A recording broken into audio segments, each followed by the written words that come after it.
Para aquellos que no me conocen, mi nombre es Diego Luis Vélez Agudelo, yo soy residente del programa de Anestesiología y Reanimación de la Universidad de Antioquia. Les vengo a hablar de anestesia en la sala de hemodinamia el día de hoy. El asesor fue el doctor Francisco Gómez, anestesiólogo de nuestro servicio, a quien le agradezco el acompañamiento. Y también quiero mencionar unos agradecimientos al doctor Diego Zuluaga, anestesiólogo cardiovascular que labora en nuestros centros de formación y quien estuvo también pendiente para darme recomendaciones acerca de este tema. Lo que me propongo compartirles el día de hoy parte de una introducción a lo que es la sala de hemodinamia. Nosotros como residentes, como anestesiólogos en nuestro proceso de formación usualmente no tenemos un acercamiento muy continuo y constante en lo que es la sala de hemodinamia. Entonces quiero compartirles unas características que vamos a ver que hace en particular este sitio de trabajo. Quiero que a lo largo de la conferencia nosotros podamos respondernos si se requiere un anestesiólogo en la sala de hemodinamia siempre, y en caso de ser así, ¿qué anestesiólogo? Si un anestesiólogo cardiovascular con un entrenamiento adicional o un anestesiólogo, llamémoslo, general. Voy a mencionarles qué dicen las recomendaciones. Hay dos consensos, uno para adultos y uno para pediatría. Este de pediatría lo dejaré solamente para el final de la conferencia, las últimas 3 diapositivas, y posteriormente les contaré por qué un espacio tan pequeño para la población pediátrica.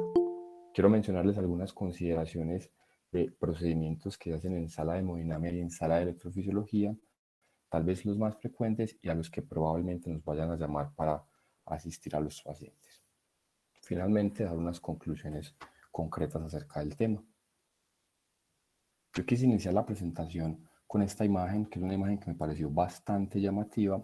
Es una imagen que está publicada en un diario alemán de 1929. Es la imagen original que muestra el primer cateterismo que se hizo en una persona viva. Este primer cateterismo pues lo traigo porque cuando uno habla de sala de hemodinamia creo que es tal vez lo primero que piensa, y se dio gracias a quien vemos en pantalla, quien es el doctor, o fue el doctor Werner Forssmann. Este hombre tenía apenas 25 años cuando decide experimentar en la cateterización humana del corazón, a pesar de que su jefe del servicio le había prohibido el experimento porque el doctor Forssmann quería experimentar sobre sí mismo. Él decide finalmente desobedecer a su jefe de servicio, avanza un catéter de 4 French después de haber hecho una venodisección antecubital izquierda, lo avanza 60 centímetros, y cuando avanza esta cantidad pues, de centímetros, decide ir desde la sala de procedimientos de su hospital hasta la sala de radiografía. Allí toman unas radiografías y finalmente termina de acomodar el catéter hasta la aurícula derecha. ¿Para qué utilizaban esto o para qué se pensó en la cateterización? Sobre todo para la administración de medicamentos en las cámaras cardíacas, porque hasta ese momento las inyecciones se hacían de manera intracardíaca con las complicaciones que ello derivaba.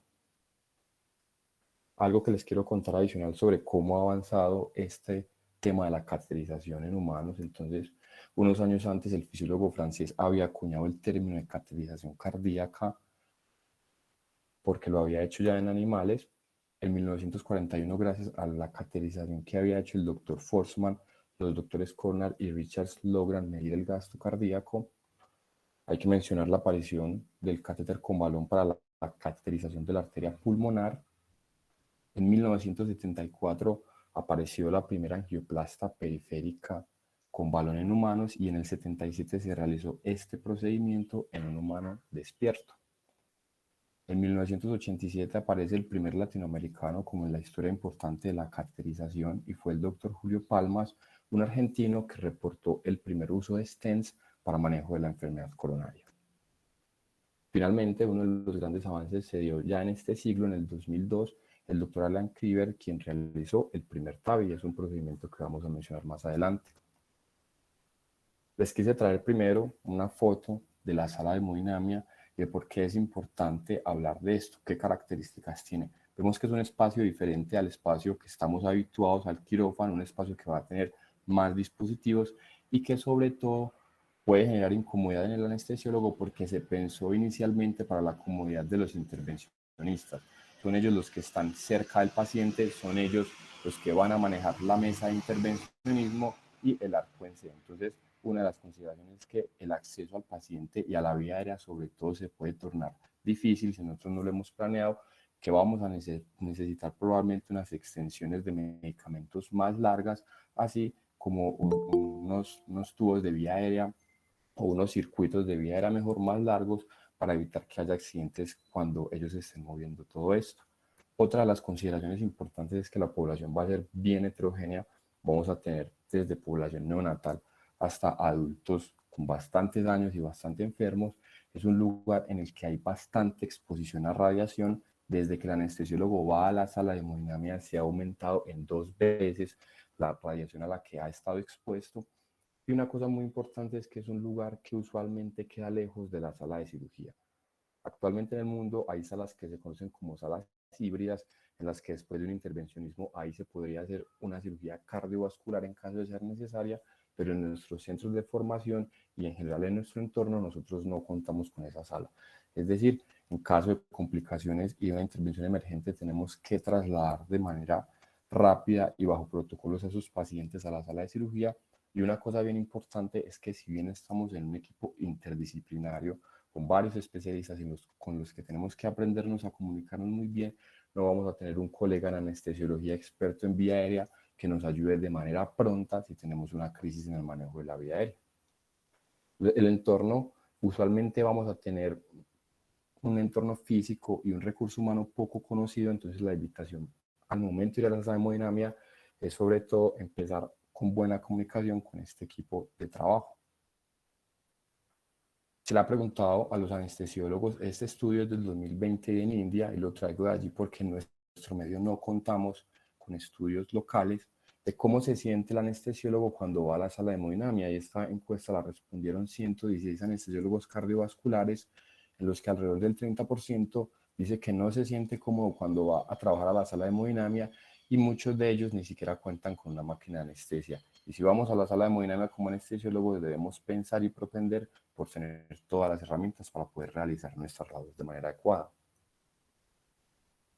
Cuando se les preguntó si tenían protocolos para trasladar a los pacientes en caso de emergencia o de cómo hacer el manejo institucionalizado, más del 50% respondió que no cuenta con protocolos, así que empieza a ser por lo menos para nosotros un reto mirar estudios o construir estudios de cómo vamos en este aspecto y qué tan bien o no están los protocolos en nuestras instituciones.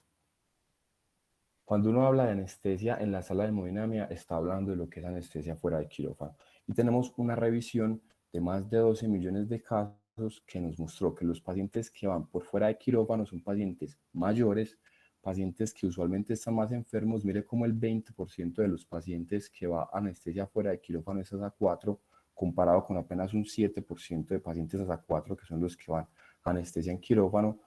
Y la anestesia por fuera de quirófano tiene una menor mortalidad, pero aquellos procedimientos de cardiología, que son los que vamos a hablar hoy, son los que por fuera de quirófano tienen una mayor mortalidad, siendo 2.5 veces mayor.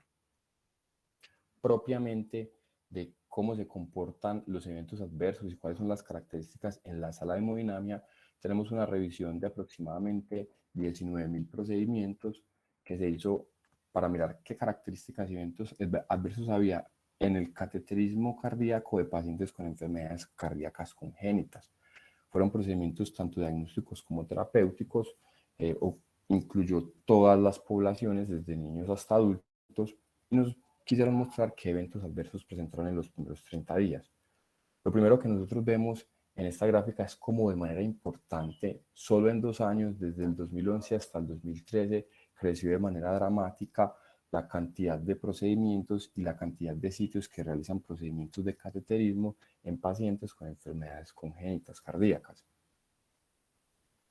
Nos cuentan que aproximadamente el 10% de estos pacientes va a tener algún tipo de evento adverso, y cuando nos presentan las tablas que les estoy mostrando en pantalla, donde nos van a caracterizar la población según el grupo etario, vemos que aquellos pacientes menores de 1 año son en los que se hizo mayor presencia de anestesiólogo, y eso considerando que es un estudio de Estados Unidos en el cual hay una figura de enfermera entrenada en dar sedación y que puede ser guiada por el cardiólogo o el electrofisiólogo. En nuestro medio podría ser incluso mayor la necesidad de anestesiólogo en este grupo etario. La gran mayoría de ellos fue bajo anestesia general. Miren que los adultos que están en la última columna, poco menos de la mitad fue bajo anestesia general. Entonces en la población adulta, por lo menos un 50 o un 55% de ellos no va a requerir anestesia general y no va a ser esa la indicación de que el anestesiólogo esté presente, sino la condición clínica del paciente. El grupo de aquellos menores de un año fueron los que más complicaciones presentaron. Miren que hasta el 30% de un neonato presentó algún tipo de complicación y casi el 5% una complicación mayor, definida como la necesidad de pericardiocentesis por un taponamiento cardíaco, la necesidad de llevar a cirugía de manera emergente, a cirugía cardiovascular o la implantación de un marcapasos de manera definitiva. Y cuando vemos la mortalidad, también los neonatos son los que más se mueren, igual los infantes, cerca del 12% de esos recién nacidos se mueren a los 30 días.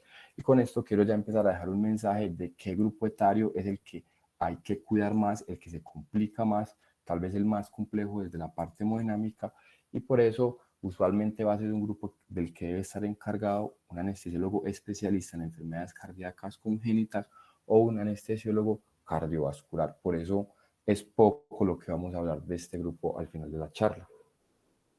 ¿A qué complicaciones nos vemos enfrentados nosotros en la sala de hemodinamia? Pues las arritmias, hasta casi la mitad de los pacientes va a presentar algún tipo de arritmia, y esto nos invita a tener una perspectiva diferente de las arritmias, sobre todo en el laboratorio de electrofisiología, porque muchas de ellas van a ser inducidas para poder realizar los estudios y posteriormente el manejo terapéutico. Así que cambiar un poco ese chip de ver una arritmia en el cardioscopio y preguntar sobre todo con el electrofisiólogo qué necesita en ese momento. Se pueden presentar también infartos, paros cardíacos, perforación de coronarias, que es algo más frecuente y que no estamos habituados de pronto en los procedimientos a los que vamos en quirófano, que pueden derivar en taponamiento cardíaco. Pueden haber embolismos incluso de los dispositivos, neumotórax, sangrado, cirugía no cardíaca, perdón, cirugía cardíaca no planeada, pues hasta el 0.5% de los pacientes. Y vamos a ver que hay ciertos grupos de pacientes que van a cateterismo, como aquellos que van para válvulas, para procedimientos valvulares, que van a tener un mayor requerimiento de algún tipo de soporte del ventrículo izquierdo con dispositivos o de circulación extracorpórea. Entonces, el anestesiólogo, ¿cuándo va a ser necesario en la sala de hemodinamia? Van a haber unas indicaciones del paciente, eso va a depender de qué tan inestable esté el paciente de su parte cardiovascular y respiratoria, y usualmente vamos a tener como el llamado por parte de los intervencionistas por estos fenómenos cardiovasculares, pero también definitivamente todo paciente con vía aérea difícil predicha tiene que ir bajo cuidado de anestesiología. Pacientes que no toleren el supino no van a poder sedarse, así que deben ir con anestesiólogo. Y los pacientes que tengan descompensada su parte cardiovascular, como su insuficiencia cardíaca aguda o enfermedades pulmonares como el EPOC. Hay unas indicaciones también propias según el procedimiento al que vaya a ser llevado el paciente y que siempre deben ir en compañía de anestesiólogo. ¿Cuáles? El cierre de efectos septales con dispositivos en niños, la implantación de marcapasos biventriculares o resincronizadores, estos siempre van con anestesiólogo, la extracción de dispositivos, especialmente si van a extraer los cables, y esto vamos a hablar más adelante, aquellos pacientes que tienen mucho riesgo de colapso cardiovascular, como los que van para un stent en el tronco principal izquierdo, y definitivamente todo procedimiento valvular tiene que ir en compañía de anestesiólogo. Y más adelante vamos a resolver si es un anestesiólogo general o un anestesiólogo cardiovascular. Es muy importante saber que en la sala de hemodinamia y electrofisiología el eco transesofágico es una herramienta que nos va a servir mucho y que sobre todo le va a servir mucho a quien esté haciendo la intervención.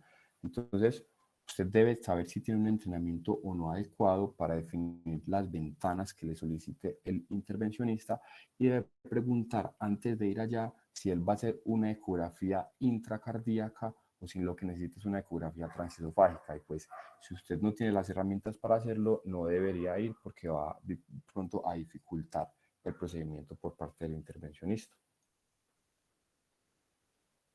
¿Qué nos dicen las recomendaciones? Del año pasado tenemos un consenso de expertos de la Sociedad de Angiografía e Intervencionismo Coronario acerca de cuáles son las mejores prácticas en la sala de hemodinamia, enfocado sobre todo a qué hacer para las intervenciones coronarias percutáneas. Entonces, ellos siempre nos van a hablar un poco más de esas PCI. ¿Qué nos dicen? Que a estos pacientes, si van de manera electiva, tienen que tener una evaluación mínimo de los últimos 30 días con un hemograma y un electrocardiograma de este tiempo, excepto que tengan cambios en los síntomas o en su clase funcional, y así deberían ser evaluados por un especialista 48 horas antes del procedimiento. Y muy importante, toda mujer en edad fértil debe tener una prueba de embarazo antes de ser llevada a la sala de hemodinamia por la alta exposición a radiación que va a presentar. Ellos tienen una calculadora de riesgos, es una calculadora a la que podemos acceder de manera online que nos va a predecir qué riesgo tiene el paciente de presentar muerte, transfusión o nefropatía inducida por contraste posterior a una intervención coronaria percutánea y según a qué tipo de intervención va este paciente. Entonces, es una invitación para que evaluemos qué tan complicado o qué tantas complicaciones puede tener nuestro paciente. De los antiplaquetarios es algo a lo que ya estamos habituados. Sabemos que los pacientes deben recibir una carga de ASA si no venían recibiendo, pero si venían recibiendo van a continuar con su dosis normal. Y respecto a los inhibidores de la P2Y12, ellos nos recomiendan que no se dé previo al procedimiento, porque hasta la fecha no hay evidencia que demuestre que darlo antes sea mejor que darlo durante el procedimiento o antes de finalizar el procedimiento. Y ellos prefieren que se difiera el uso del inhibidor de la P2Y12 hasta que se conozca la anatomía coronaria, porque podría haber allí una indicación de cirugía cardiovascular y no queremos antiagregar al paciente pues, de manera dual para posteriormente ser llevado a quirófano, ¿cierto? De la anticoagulación, en PCI actualmente el acceso radial es el que más se utiliza y para estos procedimientos no se requiere responder la anticoagulación en caso de que el paciente venga anticoagulado. Si el acceso para la PCI va a ser femoral, sí se recomienda que se suspendan los nuevos anticoagulantes de 24 a 48 horas antes o que el INR esté en alrededor de 1.8. Esto siempre conversándolo con quien va a hacer el procedimiento. Para PCI, para electrofisiología, se considera que siempre es seguro continuar con la anticoagulación con la que vienen los pacientes y usualmente ni siquiera se hace terapia puente porque esta se ha asociado con más eventos trombóticos. Del intraoperatorio nos dicen tres cosas muy simples. Lista de chequeo se debe usar, son pacientes muy complejos, pacientes en los que se van a utilizar gran cantidad de materiales y dispositivos. Entonces, la lista de chequeo no queda solamente para lo que es el quirófano, sino también para la sala de hemodinamia. Parches de desfibrilación desde que se inicia el procedimiento, siempre en aquellos pacientes con alto riesgo de arritmias malignas, como todo paciente con elevación del ST y todo paciente que tenga fracciones de eyecciones menores del 30%. La anticoagulación se hace con heparinas no fraccionadas y la vamos a medir con el ACT. Ellos nos van a dar unos puntos de corte que son los que vemos en pantalla, dependiendo si el paciente tuvo una buena antiagregación, si esta antiagregación fue intravenosa o si no tiene una buena antiagregación, para que nosotros estemos pendientes cada 30 minutos de cómo vamos en ese aspecto. Estas intervenciones coronarias percutáneas son procedimientos que usualmente se realizan bajo sedación. Ya van a ser las características hemodinámicas lo que nos va a definir si el paciente requiere o no anestesia general, y se hacen bajo sedación porque representan mayor comodidad para el paciente y porque desde 2013 tenemos un ensayo clínico aleatorizado con poco más de 2.000 pacientes que demostró que llevar estos pacientes bajo sedación comparado con no sedarlos disminuía el chance de presentar un vasoespasmo radial. Entonces, es una de las cosas que también nos va a favorecer el procedimiento y que finalmente termina repercutiendo en la disminución del dolor en el sitio de punción por disminución de incidencia del vasoespasmo. Del monitoreo no vamos a encontrar estudios que nos digan si un paciente le va mejor si se monitoriza o no con línea arterial. Eso va a depender de las características clínicas de cada paciente, pero sí va a haber una condición que son las oclusiones crónicas totales, fenómeno donde usualmente el vaso tiene una extensión mayor de oclusión, ya que ha aparecido una circulación colateral que ha permitido mantener algo de esa función miocárdica, y esos pacientes siempre deben ir con una línea arterial porque son pacientes que tienen mayor riesgo de presentar perforación de las coronarias. Entonces, si va para una oclusión crónica, para una PCI por una oclusión crónica total, definitivamente debemos ir con monitoría invasiva. Además, debemos monitorizar estos tiempos cada 30 minutos y eso nos va a facilitar la obtención de las muestras. ¿Cómo se puede complicar un paciente que va por una intervención coronaria percutánea? Taponamiento, isquemia, hemorragia y arritmias. Les muestro este algoritmo, los invito a que revisen la referencia que hay en pantalla. Ellos nos muestran cómo debería abordar un paciente que se presenta con choque o hipotensión cuando está en PCI. Y miren que si bien no es mandatorio uno tener entrenamiento para este procedimiento en ecotransesofágica, sí nos va a descartar de manera temprana 3 de las principales 4 causas de choque. Entonces, es una invitación a que si uno quiere ir a la sala de hemodinamia, quiere trabajar allí, por lo menos adquiera las competencias que nos permitan abordar adecuadamente ciertas complicaciones o hacer un diagnóstico de manera oportuna. Voy a pasar a otro tópico que es las intervenciones valvulares. Estas intervenciones valvulares, empiezo por el TAVI, que es ese implante transcatéter de la válvula aórtica. En nuestro medio se hace siempre guiado es por un anestesiólogo cardiovascular.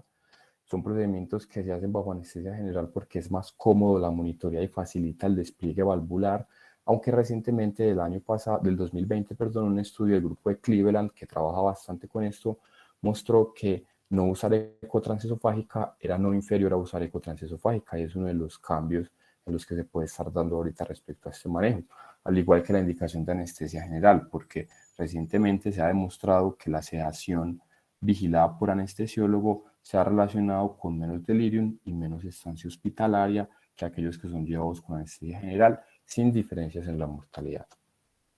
Definitivamente van con un monitoreo invasivo. Estas son las metas de la anticoagulación, y en el momento en el que se va a desplegar la válvula se debe estimular el ventrículo con un marcapasos de 160 a 200 latidos por minuto. Esto puede generar una inestabilidad muy importante del paciente, uno debe estar preparado. Este escenario en nuestro medio es únicamente de anestesiología cardiovascular, porque estos pacientes todavía tienen mucho riesgo de requerir circulación extracorpórea por el procedimiento. Al igual, la reparación de la válvula mitral a través del catéter sí o sí requiere una ecografía. Son pacientes de muy alto riesgo que incluso no han podido ser llevados a cirugías por su riesgo, y que pueden presentar complicaciones tan graves como obstrucciones fijas del tracto de salida. Entonces, hay un consenso dirigido únicamente a estos pacientes, y la recomendación es que absolutamente todos deben ir bajo cuidado de anestesiología cardiovascular. El tercer escenario ya corresponde a la sala de electrofisiología. Vamos a hablar de los implantes de dispositivos que en este sí vamos a hacer más llamados nosotros como anestesiólogos. Tenemos entonces los marcapasos. Estos usualmente se pueden hacer con anestesia local y sedación, pero nosotros debemos hacernos una pregunta. Si el marcapasos que se le va a poner es un marcapasos subcutáneo y es un marcapasos tunelizado, porque estos, que son dispositivos más nuevos, requieren un abordaje diferente, una tunelización que es más dolorosa y que actualmente se prefieren que se hagan bajo anestesia general. Entonces, marcapasos subcutáneo o tunelizado va con anestesia general y, por supuesto, bajo nuestro cuidado. Si es para la implantación de los cardiodesfibriladores, también podrían hacerse bajo sedación. Acá debemos preguntar si ese dispositivo se va a aprobar o no al final. No todos los dispositivos que se implantan se prueban al final. Hay unas contraindicaciones de pacientes como una enfermedad coronaria que no ha sido tratada o que tenga trombos intracavitarios. Entonces, si el dispositivo no se va a aprobar, lo podemos hacer con anestesia local y con sedación incluso superficial. Pero si en algún momento va a requerir que se pruebe el dispositivo, entonces ya debemos buscar un plano anestésico o un plano de sedación más profundo, si nos sentimos cómodos, entendiendo que el paciente está lejos, que la vía aérea puede ser de difícil acceso, o anticiparnos y de una vez abordar a estos pacientes con anestesia general. Siempre los pacientes que van para la implantación de estos dispositivos deben ir con un desfibrilador externo.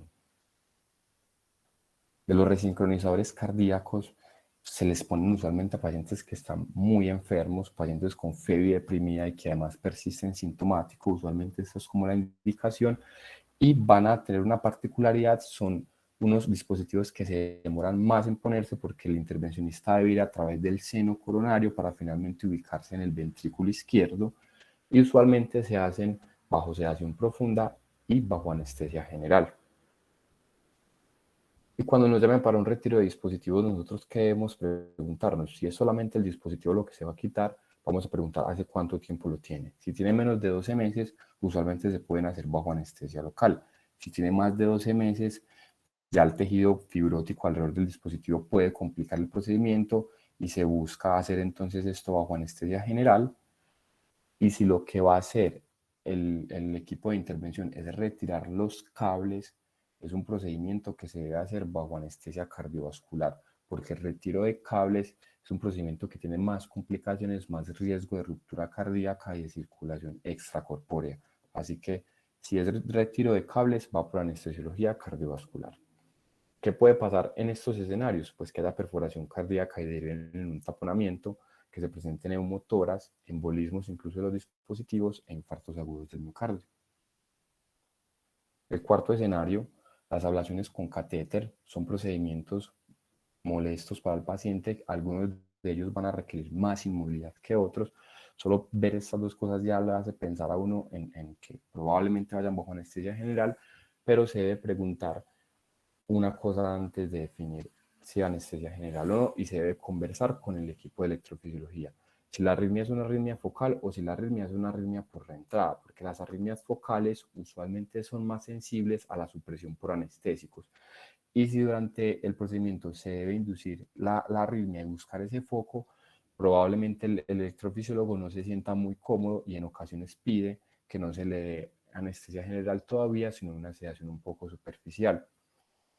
Por el otro lado, aquellas por reentrada, como son las arritmias supraventriculares por reentrada nodal, el Wolff-Parkinson-White o incluso la fibrinación auricular, en la que va a haber es un aislamiento de unos sectores de las venas pulmonares, no tienen tanto impacto el uso de anestésicos en la inducción de estas arritmias. Las arritmias focales, no se los dije, son sobre todo la taquicardia atrial unifocal y la taquicardia atrial multifocal. Entonces ya uno se pregunta, bueno, ¿cuál es el papel de los halogenados? ¿Cuál es el papel del propofol? Cuando uno revisa el tema, el propofol se perfila como el mejor medicamento para estos pacientes porque tiene menos interferencia o menos impacto, mejor, sobre el intervalo QT, pero no les quiero decir que esto es una indicación de TIVA. No hay una recomendación de que estos pacientes tengan que ir a TIVA y vamos a ver que realmente la evidencia no es muy fuerte acerca del impacto que puedan tener estos medicamentos en la inducción de las arritmias para estos estudios. Cuando uno revisa así las recomendaciones previas, es constante que en los textos diga que la dexmedetomidina sí no se debe usar, y cuando uno se fija, porque es una recomendación de un estudio del 2012, que fue retrospectivo con apenas 15 pacientes pediátricos en los que se vio que el uso de dexmedetomidina a 0.7 microgramos kilo suprimió taquicardias por reentrada nodal. Pero en el 2016, en anestesia analgesia, aparece un estudio con 163 pacientes en los que se miró de manera retrospectiva si hubo algún problema con la dexmedetomidina para las ablaciones de las arritmias supraventriculares, sin encontrar realmente una asociación con la falla en la inducción de las arritmias. Y recientemente, en agosto de este año, un grupo italiano nos trae un estudio prospectivo con 69 pacientes de su centro, en el que no encuentran que la sedación con dexmedetomidina genere una supresión en la inducción de las arritmias, en este caso ventriculares. Y cuando uno se pregunta acerca de los otros medicamentos, pues se encuentra con que esto es un poco de la evidencia que logré encontrar. Son estudios muy pequeños. Miren, del sevoflurano apenas hay un reporte de caso con un paciente en el que no se logró la inducción de la arritmia y sí se logró cuando se cambió a propofol. Pero les quiero mostrar que no hay una recomendación fuerte, no vamos a encontrar una recomendación fuerte de qué tipos de medicamentos sí usar o no usar, porque la evidencia realmente no es tan concluyente. Del 2013, sí, un estudio de sedación con propofol versus ketamina, fue una corte retrospectiva con 226 pacientes que demostró que la ketamina no alteraba la conducción atrioventricular y también se perfila como un buen medicamento para sedación, entendiendo además que hay arritmias que se van a favorecer de esta descarga de catecolaminas para la inducción. El último procedimiento del que les quiero hablar parece un procedimiento que es bien bonito y al que probablemente nos llamen como anestesiólogos, es el aislamiento de las venas pulmonares. Este procedimiento va a tener unas consideraciones adicionales. Lo primero es que va a ser fundamental el monitoreo de la temperatura esofágica, sobre todo porque cuando hagan la ablación con radiofrecuencia, el aumento de la temperatura excesivo puede generar lesiones y el electrofisiólogo va a estar muy pendiente de esto. Estos son los tiempos que debemos mantener para la anticoagulación, un ACT mayor de 300. Son procedimientos que duran más de 4 horas usualmente, entonces de entrada una buena monitoría con línea arterial, y son procedimientos que requieren una buena estabilidad del paciente, sobre todo de la excursión torácica, durante el momento del mapa y durante la ablación con el catéter. Entonces necesitamos que el paciente esté quieto, vamos pensando ya definitivamente como la anestesia general, el balance hídrico debemos poner cuidado, no estamos administrando nosotros los líquidos solamente, sino que el electrofisiólogo está irrigando también para tener un control de la temperatura allí donde está haciendo la ablación, y al final del procedimiento se nos puede pedir que utilicemos isoproterenol o adenosina para mirar cómo quedó esa ablación de las venas pulmonares. Entonces, uno piensa que por todas estas características deberían hacerse bajo anestesia general. Les cuento que son procedimientos que además se han hecho bajo sedación, y hay 2 estudios recientes que comparan cómo les fue a sus pacientes que se sedaban o a los pacientes que iban bajo anestesia general. El primero es solamente de estudios de cohorte, no mostró diferencias en resultados como la recurrencia o las complicaciones, aunque ese RR pues tendió como a favorecer la anestesia general. Pero el último estudio, que es una revisión sistemática y metaanálisis del 2022, ya incluyó 2 ensayos clínicos aleatorizados y sí demostró que los pacientes que van para las ablaciones por este aislamiento de venas pulmonares que se hacen bajo anestesia general tienen una menor recurrencia o un menor riesgo, perdón, de presentar recurrencia de su arritmia. Entonces, indicación, esta tal vez es la única que tiene estudio fuerte de que la indicación es ir bajo anestesia general. Las últimas 2 consideraciones del aislamiento de venas pulmonares respecto a la ventilación y a la relajación neuromuscular, cómo vamos a ventilar estos pacientes, se propone que se haga ventilación en jet. Nosotros usualmente no la tenemos en nuestro medio, no estamos muy familiarizados, entonces la propuesta es que nosotros utilicemos unos buenos volúmenes corrientes cuando el electrofisiólogo haga algo que se llama compensar el catéter, ¿cierto? Como para que éste entienda la excursión que hay del diafragma, y una vez se haga la compensación del catéter y ya se vaya a hacer la ablación, podríamos disminuir ligeramente esos volúmenes corrientes y mejor aumentar la frecuencia respiratoria para favorecer esa estabilidad del catéter. Hay una consideración con la relajación neuromuscular en el aislamiento de venas pulmonares.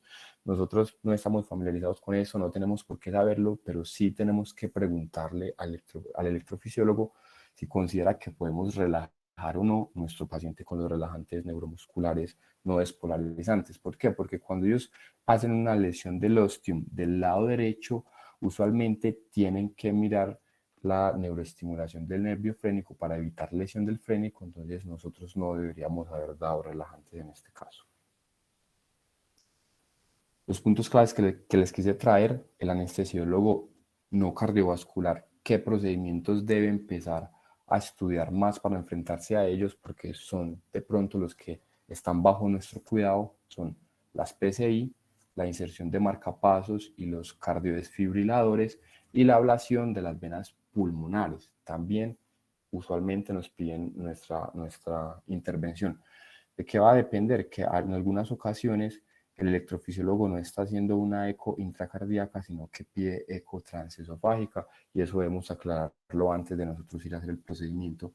O si se necesita la eco transesofágica solamente para descartar trombos intracavitarios, la propuesta es que el equipo de cardiología sea quien haga el eco previo y nosotros, como anestesiólogos no cardiovasculares, asistamos el procedimiento.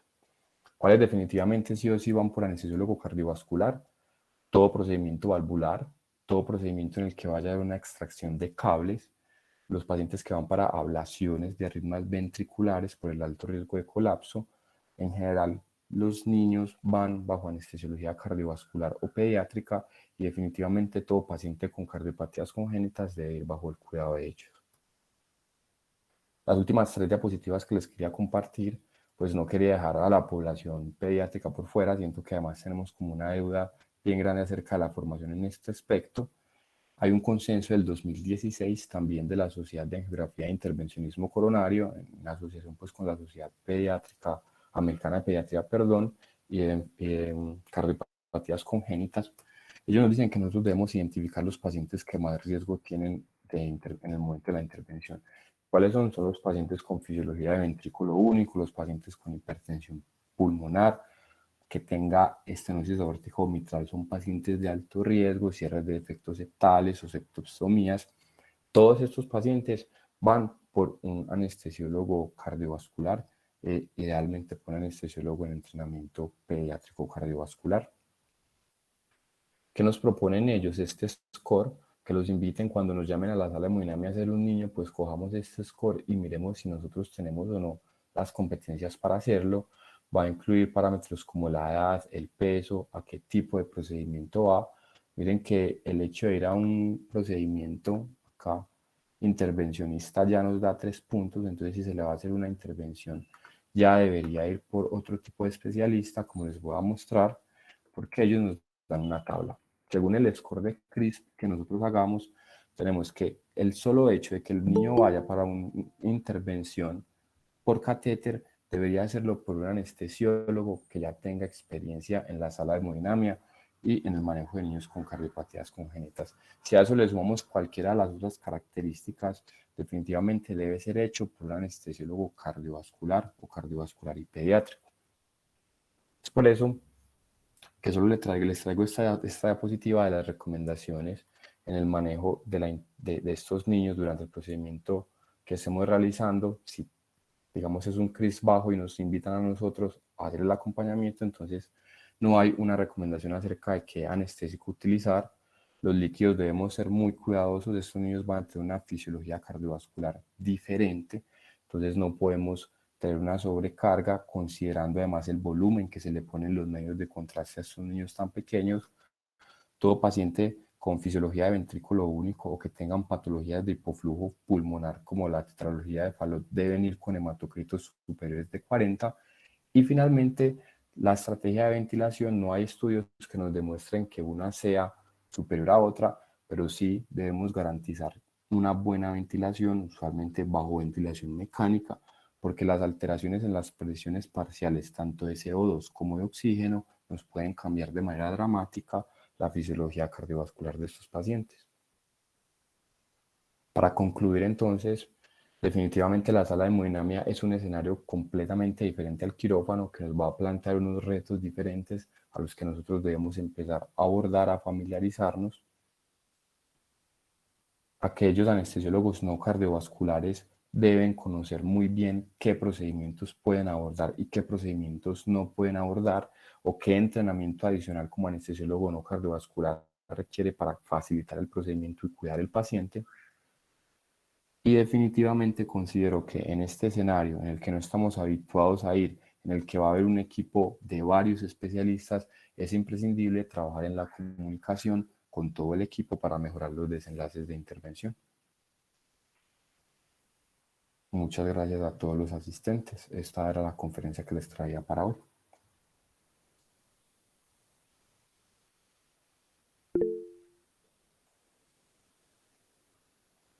Profe Mario, bienvenido. Hola Diego, muy bacana la conferencia, felicitaciones. Los temas de forma, pues realmente bien, tranquilo, muy calmado para exponer. Me parece que se entendió las palabras, dos o tres bobaditas ahí, todavía hay una muletilla que suena que es bastante importante, bastante complejo, bastante, porque irlo trabajando en el tiempo, pero me parece pues, que es una cosa menor. Pero ahí está, entonces por esta razón pues te la cuento. De resto me pareció una charla acorde a tu nivel de formación, excelente, y por ese lado pues felicitaciones. Tengo dos preguntas que me generan bastante incertidumbre. En primer lugar es porque no sé, En primer lugar, el tema en específico de la sedación. Usted mostró que en algunos escenarios es incluso mejor, pero no sé si esto del delirio postoperatorio, si el propio vasoespasmo está enfocado en un esquema de sedación específico. No sé si son infusiones de propofol, no sé si es combinación de benzodiazepina y opioides, que suele ser lo que más usamos. Y me gustaría de pronto que me expliques un poquito más de ese tema, que si hay algún, si lo que encontraste, pues, por tu desconocimiento del tema, algún esquema o algún enfoque en específico de sedación. La tendencia en otros escenarios pues ha sido utilizar infusiones de propofol, pero aquí sí me queda, simplemente no sé. Esa es la primera pregunta, ¿qué esquemas de sedación encontraste en esos ensayos? Y en una segunda pregunta, para ver un poquito más explícito, claro, usted lo dijo, el tema de vía aérea es muy complejo en el sentido que usted está solo, está por fuera, está sin sus compañeros. Entonces, yo personalmente cuando ha habido estos pacientes, sobre todo los de obstrucción de vena cava superior, estos pacientes que se han clasificado como vía aérea difícil anticipada para hemodinamia, personalmente prefiero asegurar de entrada y utilizar la intubación de espectro un poquito más sensible, con más facilidad o con tomar la decisión más a favor de la intubación de espíritu por eso. Entonces, como gastar dos anestesiólogos, asegurar de una vez, porque es un poco más incómodo el aseguramiento. Pero para los pacientes que son bajo riesgo, hay una tendencia a utilizar supraglóticos. No sé si has encontrado algo de este enfoque de supraglóticos en Wayland. Entonces, serían dos preguntas: ¿cuáles son los sistemas de sedación? Y que me ayudes a aprender con este tema del uso de supraglóticos en hemodinamia. Cierro mi intervención con un paréntesis. El enfoque no es anestesia para hemodinamia, es anestesia para procedimientos cardíacos en hemodinamia. Hay que tener presente que pues, hay otros procedimientos en hemodinamia, el neurointervencionismo, los accesos vasculares, el uso de las CTPH, las nefrotomías. Pues hay muchos otros procedimientos que también tendrían otras consideraciones. Pero bueno, por cuestiones de tiempo y a profundidad, pues es mucho mejor escoger un escenario. El neuro ya hemos hecho otras actividades, creo que el enfoque pues estuvo completamente adecuado. Muchas gracias. Profe, muchas gracias a usted por las recomendaciones y las correcciones. Bueno, profe, respecto a los esquemas de sedación, por lo menos en el vasoespasmo, el esquema sí estaba definido con fentanil y midazolam. A mí me pareció muy llamativo que ellos hablan de una sedación moderada para evitar este vasoespasmo, pero ellos no hacen un seguimiento a los pacientes y a esa sedación según ninguna escala de sedación, sino que simplemente dan dosis fijas, tanto de fentanil como de midazolam. Y con ello, pues incluso lograron demostrar como esa disminución en la incidencia de vasoespasmo radial, pero no hacen ningún seguimiento. Respecto realmente a la sedación consciente comparado con anestesia general, en el escenario ya de TAVI, realmente, profe, yo no revisé esos esquemas de sedación, no profundicé mucho en el escenario de TAVI, sobre todo porque era pues algo de anestesiología cardiovascular, pero no encontré como esquemas fijos de eso, profe. Lo otro, respecto al uso de supraglóticos, no se habla de si es mejor intubar a esos pacientes o si ponerles un supraglóticos. No revisé estudios acerca de supraglóticos en este escenario, pero sí me parece, por lo menos de lo que revisé y lo que pude conversar con los profes, que para algunos de esos pacientes y por la cantidad de movimiento que puede haber de las mesas, sería mejor tener el paciente con un tubo endotraqueal porque pues se va a desacomodar menos y vamos a tener que ir menos allá a mover el arco en C y reacomodar el dispositivo que estamos utilizando. Pues. El profesor Héctor. Hola Diego, pues no, quería felicitarte, me pareció que abordaste los temas más importantes. Este es un tema que sin duda es retante y sobre todo porque el crecimiento de los procedimientos de intervencionismo es altísimo y en la relación incluso de quirúrgica versus procedimientos pues va más hacia procedimientos. Es una realidad que trasciende no solo al área cardio, sino a todas las demás áreas, como lo mencionó Mario, otras áreas de la salud inmobiliaria, pues que hace uso de ella, entonces nos van a llamar sí o sí para estar presente. Yo creo que es muy importante esos puntos que pusiste, yo me quedo en especial con eso, como para poder definir bien nuestro papel, en especial para ser seguros en ofrecer, digamos, la atención anestésica, o sea, saber cuál es nuestro alcance, porque realmente hay pacientes que sí necesariamente tienen que estar asistidos por el anestesiólogo cardiovascular, porque realmente son retos diferentes, son dinámicas muy especiales, o sea, eso no se puede improvisar, no es el llamado de última hora ni mucho menos, sino que es una dinámica que tiene un grupo de trabajo en donde el papel del anestesiólogo no es para nada pasivo, sino muy activo, incluso con cosas específicas en la dinámica de la anestesia, qué dar y qué no dar puede cambiar fuertemente el resultado del procedimiento, el resultado en cuanto a éxito.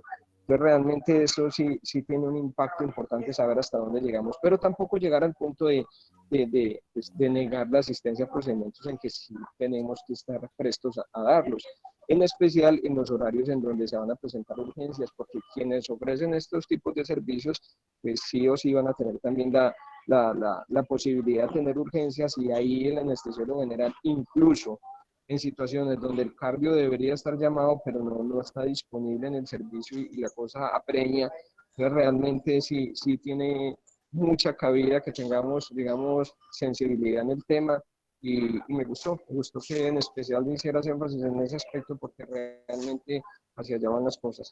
Creo que está Nelson Javier, que es una persona que es experta en el tema, y creo que levantó la mano, y me gustaría también oír mucho sus aportes. Sí, señor. Doctor Nelson, bienvenido.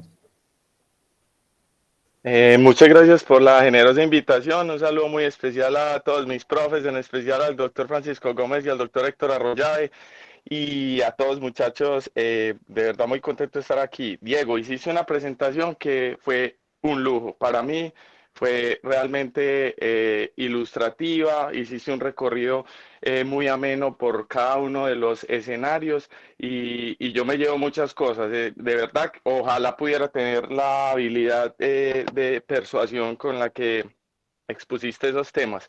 Yo quisiera hacer una intervención breve para clarificar unas cositas. Primero, TAVI. Los TAVIs es muy poco probable pues que en general el anestesiólogo general se vea enfrentado a eso, pero ha habido una transición. Los TAVIs en general no se hacen bajo anestesia general, y eso empezó más o menos en el 2016 con un grupo israelí. A mí me tocó esa transición. Antes hacíamos un TAVI al día, máximo 2. Ahorita hacemos 5 en una mañana. Y es precisamente porque da más eficiencia, más oportunidad quirúrgica para los pacientes, y porque usamos esquemas de sedación más benigno, que ahorita voy a hacer pues como un comentario relacionado a eso. El otro mensaje es con el uso de la heparina. No nos tenemos que aprender pues como ninguna meta ni nada en general.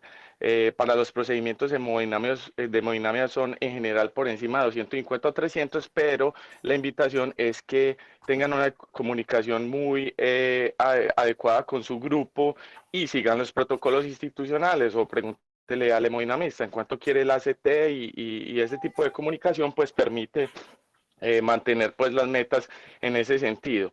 Pero si vamos a utilizar heparina, sobre todo en los procedimientos de electrofisiología que involucran el corazón izquierdo y que hay una perforación transeptal, necesitamos hacer unas mediciones de ACT que son regulares en el tiempo, más o menos entre 45 minutos y una hora, y por eso la ayuda de la arterial es muy buena, porque usted le da la autonomía de tomar las muestras. Sin embargo, hay pacientes que por algún motivo no se puede.